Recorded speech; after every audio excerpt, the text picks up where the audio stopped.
आपका स्वागत है हमारे YouTube चैनल पर। आज हम आपको बताएंगे कि मकर संक्रांति पर जो पोपाबाई की कहानी होती है, यह धर्मराज और पोपाबाई के बीच की कहानी होती है। जिसकी इस वीडियो में जो आपने देखा था कि पोपाबाई जब धर्मराज जी के पास जाती है तो वो उसे उन्हें स्वर्ग का द्वार सौंप देता है। और इस वीडियो में आप जानेंगे कि पोपाबाई की जो कहानी है उसका अध्यापन कैसे किया जाता है। तो जुड़े रहे हमारे साथ। सबसे पहले आपका स्वागत है हमारे चैनल में। जय माता दी, राधे राधे। और अंत तक जुड़े रहे हमारे साथ। आप जानेंगे कि अध्यापन किस प्रकार, किस विधि और इस विधि अध्यापन में किस किस चीजों की आवश्यकता होती है, वह सब आप इस वीडियो के माध्यम से जानेंगे। इसीलिए लास्ट तक बने रहे हमारे साथ। पोपाबाई की कहानी है ना, यह किस दिन की जाती है? यह कहानी संक्रांत के दिन से ली जाती है। संक्रांत के दिन नहा धोकर पोपाबाई की कहानी का नियम लिया जाता है। पूरे 1 साल तक प्रतिदिन पोपाबाई की कहानी सुनी जाती है और अगले साल जो अगली संक्रांत आती है, इस कहानी का अध्यापन किया जाता है। जो आज की वीडियो में हम जानेंगे कि पोपाबाई कहानी सुनने का अध्यापन कैसे किया जाता है, अध्यापन में क्या क्या सामग्री चाहिए होती है, ये सामान किसे देना होता है, कैसे हमें अध्यापन करना है, ये संपूर्ण जानकारी आज आपको इस वीडियो के माध्यम से ही सुनने को मिलेगी। और जुड़े रहे हमारे साथ। चलो अब मैं आपको बताती हूँ अध्यापन कैसे करते हैं। मकर संक्रांति के दिन सुबह स्नान करके अध्यापन करना है। सबसे पहले हमें 4 गोले यानी सूखा नारियल, कुछ लोग खोपरा भी बोलते हैं, साथ में हमें राई लेनी है। राई जो मतलब तड़का छोंक लगाते हैं रसोई में, वह वाली राई लेनी है हमें। पोपाबाई की कहानी सुनते समय हाथ में राई ली जाती है।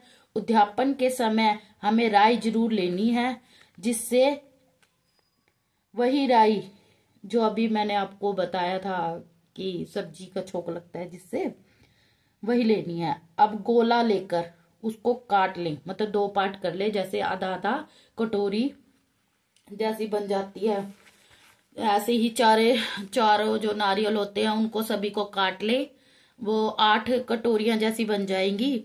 फिर उन सब में राई भर देनी है और इसके साथ साथ कुछ और सामान भी लेना है, वो मैं बताती हूँ, आप सुनते रहिए। पोपाबाई के नाम की क्या होती है? एक तो साड़ी होती है, अगर साड़ी ना हो तो सूट होता है। अगर आप साड़ी देते हो तो साड़ी में ब्लाउज और साड़ी, ये दोनों होना बहुत ही जरूरी है। अगर आप सूट लेते हैं तो उसमें दुपट्टा होना बहुत ही जरूरी है। और इसके साथ साथ श्रृंगार का सामान, जैसे मतलब इस श्रृंगार का सामान में आप 5 भी ले सकते हैं, 7 भी ले सकते हैं, 9 भी ले सकते हैं, 11 भी ले सकते हैं और 16 भी ले सकते हैं। और कम से कम में 5 सामान तो अवश्य होना बहुत ही जरूरी है। और इन सामान को जिसमें डालते हैं, एक पिटारी होना भी बहुत ही जरूरी है। और साथ में पैंट कमीज का जोड़ा होता है, जोड़ा लगा लो। अगर जोड़ा पॉसिबल ना हो तो पैंट कुर्ता पजामा होता है ना, वो भी ले सकते हैं।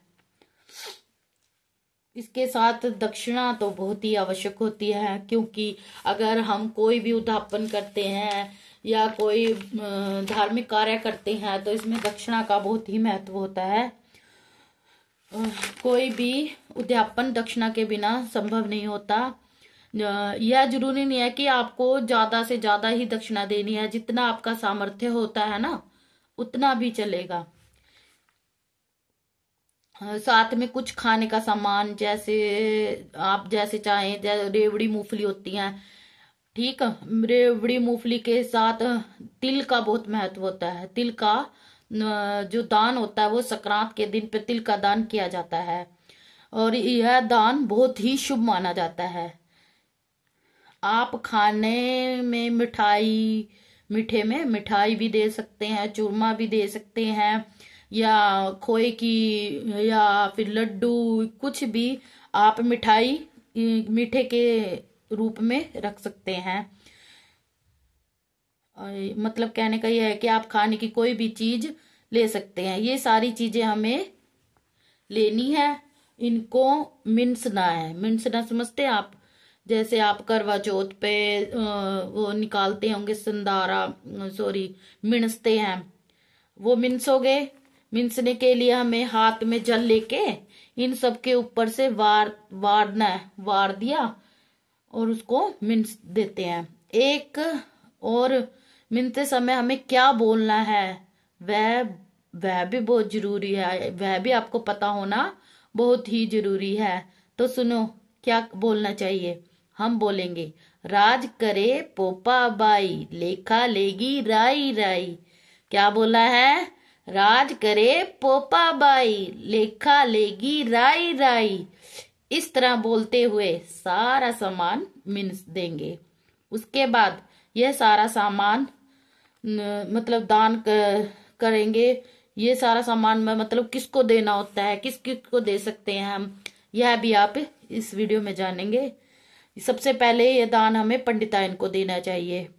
अगर पंडिताइन में दे सकते हैं, हम मंदिर में जाके मंदिर में भी दे सकते हैं, दान कर सकते हैं। और इसके अलावा आप अपनी सास को सारा दान का सामान दे सकते हैं, अपनी नंद को भी दे सकते हैं, जेठानी को भी दे सकते हैं, किसी को भी अपने सामान दे सकते हैं। इस तरह से आप पोपा भाई का उद्यापन कर सकते हैं। इस तरह से आप दान कर सकते हैं, हर जो मतलब मकर संक्रांति पर बहुत ही जरूरी होता है।